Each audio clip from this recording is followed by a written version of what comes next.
Una, you think it should be higher than £10, don't you? How high do you think it should be? Well, I'm thinking that it should start around £5 to £10. Eventually, I see this country imitating Ireland, and it may even go up to €100 or £100. But that's not the NHS. £100 just to go into A&E. This is about preserving the NHS. We're in an economic crisis, and right now a lot of A&E consultants are actually quitting this country, going to Australia. We want to save our doctors, and they're overstretched at the moment. The demand is too much. There are 63 million people in the UK. We've got the people from the EU coming as well, and health tourists. It's too much for our A&E department. Julia, are blanket charges a good idea?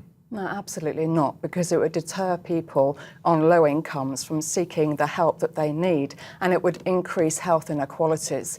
So we're absolutely against blanket charging for A&E, but where we think it would be appropriate is charging those who misuse A&E, particularly those who turn up drunk, and they account for, on the average day, 30% of attendees who go to A&E. That's not what doctors and nurses went into medicine for, cleaning people up when they've had too much to drink. So what we would want to see is charging for that, and we think that that would act as a deterrent to other people going to A&E, just on a whim. Be realistic. Who's going to do all the paperwork for that, and indeed reason with somebody who's drunk? Well, drunks tend to stay there until they sober up, and at which point they're discharged. But there are lots of mechanisms already in place for taking payments, because they have to already take payments for people who are not eligible for NHS care, people from abroad. So the mechanisms are there. It doesn't have to be bureaucratic, but we also need to step back and think about the bigger picture. Now, why are we thinking about having to raise more money for the NHS? The public don't understand just how much of a financial burden the NHS is under. Some of the comments from our Facebook and Twitter feed here. Mal Stevenson says this could cost more lives, as people who can't afford this payment will be put off coming in with life-threatening problems. I don't think so. If you're choking to death, if you're having a heart attack, if you come in by ambulance, they're not going to say, produce a credit card.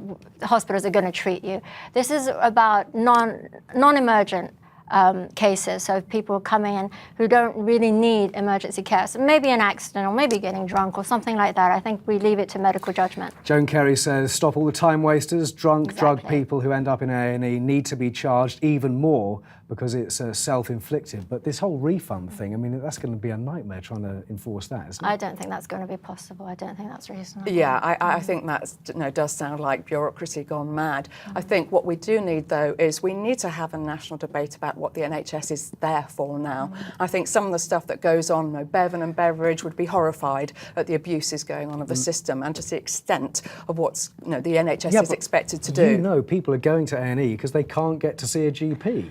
That is sometimes if there was the more case. out-of-hours contact. Absolutely, and we have to address why GPs are quitting, why they're retiring early, why they're emigrating. The government has to look at what they're doing to GPs. They're hounding GPs and loading so much bureaucracy, and even now they're going after GPs' practices that closed early on Christmas Eve at 3:30. I think that's totally unreasonable.